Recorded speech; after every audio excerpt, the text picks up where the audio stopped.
성도님들을 사랑하고 축복합니다. 8월 12일 화요일 함께 보실 생명의 산 말씀은 에스겔 16장 35절에서 52절의 말씀입니다. 하지만 말씀이 너무나도 긴 관계로 35절 한 절만을 읽고 말씀은 전체적으로 나누도록 하겠습니다. 그러므로 너 음녀야 여호와의 말씀을 들을지어다. 아멘. 우리는 단순히 교회를 출석하는 사람을 향해서 그리스도인이라고 말하지 않습니다. 그리스도인은 하나님의 은혜를 입은 하나님의 백성입니다. 그리고 은혜 입은 사람은 하나님을 예배하는 예배자로 살아가게 됩니다. 이는 주일에 드리는 예배를 포함하여 삶에서 하나님을 중심으로 살아가는 삶의 예배까지 포함한 말입니다. 그것이 은혜 입은 자의 합당한 삶의 모습이죠. 이스라엘 백성들도 은혜 입은 백성들입니다. 예루살렘도 하나님의 은혜를 예배하는 장소입니다. 그들도 하나님을 예배하기는 하였습니다. 다만 하나님과 함께 이방의 다른 우상도 섬겼습니다. 하나님은 그러한 모습을 보시고 음녀라고 말합니다. 때로는 신전에서 행음함으로 우상을 섬겼고 때로는 자신의 소원을 이루기 위하여 자식의 피를 흘리는 것도 서슴지 않는 심각한 영적 음란, 하나님과 우상을 겸하여 섬기는 상황에 빠져 있기 때문입니다. 오늘 본문에서 음녀라고 말하는 대상은 예루살렘을 말합니다. 정확하게는 남유다 사람들을 말하며 예루살렘 성전에서 예배를 드리고 있는 이스라엘 백성들을 대상으로 말합니다. 그렇기에 이 교훈은 원청 중인 이스라엘 백성들에게 주시는 교훈이기에 이스라엘 백성들에게 주시는 말씀이라고 표현하는 것이 이상한 표현은 아닙니다. 또한 이 교훈은 분명하게 오늘 우리에게 주시는 교훈이기도 합니다. 하나님께서 그러한 음녀 이스라엘을 향하여 예루살렘 성전을 향하여 35절부터 43절은 심판을 선언하시고 44절부터 52절까지는 그들의 심각한 죄를 드러내십니다. 37절에 기록하기를 하나님은 이스라엘을 심판하기 위하여 그들이 사랑하고 정들었던 모든 자들을 모아 이스라엘 백성들의 헐벗은 몸을 보게 되므로 수치를 당하게 하십니다. 또한 이러한 비슷한 표현이 39절에서 반복해서 등장합니다. 내 누각을 헐며 내 높은 데를 부수며 내 의복을 벗기고 내 장식품을 빼앗고 내 몸을 벌거 벗겨 버려두며. 누각은 매춘행위가 이루어지고 있는 우상 숭배하는 현장을 말합니다. 이는 직접적으로 예루살렘 성전이 매춘행위가 이루어지는 장소이며 하나님을 예배하기에 적합하지 못한 장소라고 말하는 것이며 하나님은 그곳을 헐겠다고 선언하십니다. 또한 그곳에 대를 부수겠다고 하심은 다시 복구될 수 없게 하심을 말하기도 합니다. 심각한 파괴가 있을 것이라는 것이죠. 뿐만 아니라 몸을 가리고 있는 의복, 장식품을 빼앗아 벌거 벗기십니다. 아담과 하와가 죄를 범하고 가장 먼저 일어난 변화는 자신들이 헐벗었다는 것을 깨달았다는 것입니다. 이스라엘 백성들을 향한 심판은 그들의 죄를 낱낱이 만천하에 공개하므로 이스라엘 백성들에게 수치를 더하신다는 표현입니다. 하나님은 아담과 하와가 죄를 범하고 알몸이라는 것을 알게 된 그들의 수치를 가릴 수 있는 가죽옷을 주셨습니다. 이스라엘 백성들도 본래 하나님의 은혜를 잊기 전에는 벗겨져 있었죠. 수치스러웠습니다. 그들은 수치스러운 노예로 살아가고 있었습니다. 하지만 하나님은 이스라엘 백성들을 구원하시는 은혜를 주셨습니다. 하나님의 은혜로 옷을 입히신 것이죠. 하지만 이제는 그 은혜를 거두시고 만천하에 그들의 부끄러움을 공개하겠다 말씀하십니다. 이러한 하나님의 심판에는 두 가지 목적을 담고 있습니다. 첫 번째는 모든 백성들에게 모든 사람들에게 보여줌으로 본보기가 되게 하는 것입니다. 이는 거울 치료의 일환으로서 이스라엘 백성들처럼 은혜를 입었지만 하나님 외에 다른 신을 섬기는 이들에 대한 경고입니다. 은혜 입은 자들은 받은 은혜대로 하나님 한 분만을 섬기며 살아가야 합니다. 하지만 이스라엘 백성들은 자신들이 정든 자, 사랑하는 자들과 행음하며 살아갔습니다. 하나님과 우상을 겸하여 섬기며 살아갔습니다. 이러한 삶의 끝은 심판뿐입니다. 또 이렇게 본보기가 되는 것은 또 다른 효과도 있습니다. 바로 하나님만이 구원이라는 것을 알게 합니다. 우상은 절대로 우리를 이러한 수치에서 구원할 수 없음을 보여주는 대목인 것이죠.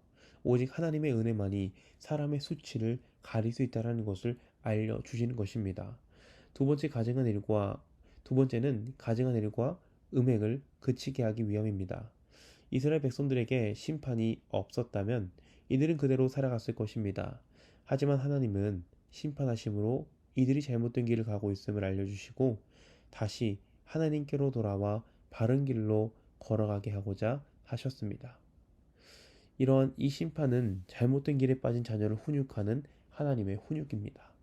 훈육의 과정은 무척이나 괴롭습니다. 훈육을 하는 부모의 마음도 때로는 아파오기도 합니다.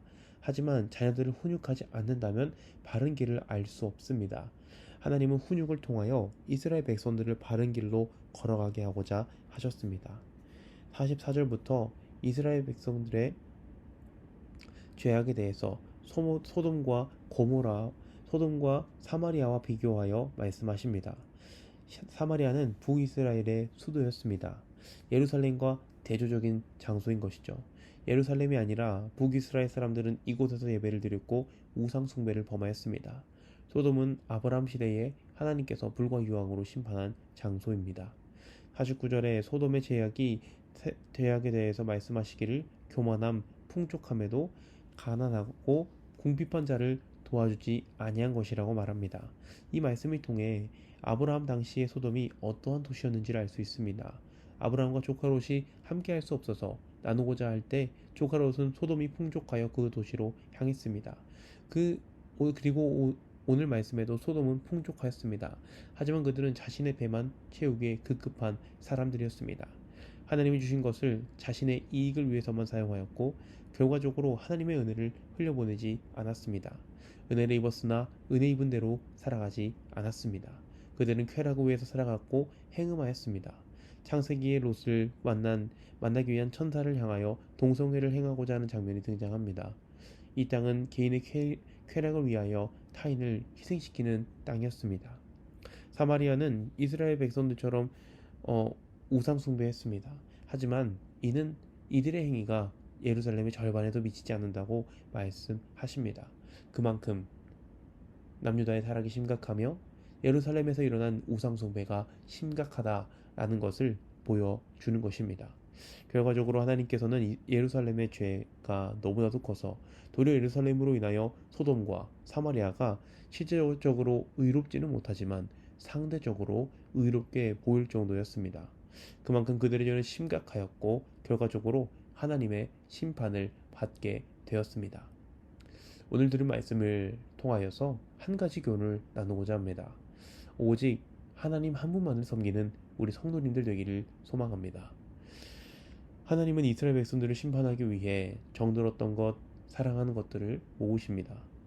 이는 이스라엘 백성들이 실제로 섬겼고 마음에 자리 잡고 있던 우상을 말합니다. 우상은 다른 것이 아니죠. 우리 마음에 하나님보다 더 사랑하는 것이 있다면 그것이 바로 우상입니다. 나 자신을 하나님보다 사랑한다면 우리는 자신을 섬기는 우상 숭배를 범하게 되는 것입니다. 그렇다면 한 가지 의문이 더 생기죠. 우리는 어떻게 우상 숭배를 하지 않을 수 있을까? 하나님만을 사랑할 수 있을까? 오늘 말씀은 우리 스스로 가증한 일을 행하지 않게 되는 것 아닙니다. 하나님의 심판 이후에 우상 숭배를 하지 않게 됨을 오늘 본문의 흐름상에서 보여주고 있습니다. 그렇다면 우리는 다 심판받아야 하는 것일까요? 그제서야 우리는 정신 차리고 하나님만을 쫓을 수 있는 것인가요? 그러면 이미 죽게 되는데요. 맞습니다. 이 말씀이 맞습니다. 말씀대로 우리는 심판을 받아야 합니다. 그래서 우리는 죄를 깨닫고 죄에서 돌이켜야 합니다. 하지만 우리는 하나님의 심판을 받으면 죽어야 하니 우리를 대신해서 하나님께서 심판을 받으셨습니다. 예수 그리스도께서 이 땅 가운데 오사 우리 죄를 담당하시고 우리를 대신해서 하나님의 심판을 받으셨습니다. 그리하여 우리는 우리 죄를 위하여 십자가에서 피 흘리신 그리스도를 묵상할 때 더욱더 죄에서 멀리하며 살아갈 수가 있게 되는 것이죠. 복음이 우리 안에 더욱더 깊이 자리 잡는 것이 우리가 우상 숭배에서 벗어나고 오직 하나님 한 분만을 섬길 수 있는 유일한 길입니다. 바라기는 오늘도 그 복음을 가슴에 심으며 하나님 한 분만을 섬기는 우리 성도님들 되기를 간절히 소망합니다. 기도하겠습니다. 사랑과 은혜가 충만하신 하나님, 은혜를 감사합니다. 하나님, 오늘 들을 말씀을 기억하며 우리의 삶에서 우상을 제거하며 우리의 가슴 가운데 우리를 대신하여 심판받으신 예수 그리스도의 그 십자가를 묵상하며 더욱더 죄와 멀리하며 하나님의 말씀대로 살아가게 하여 주시옵소서. 감사를 드리며 우리 주 예수님의 이름으로 기도합니다. 아멘.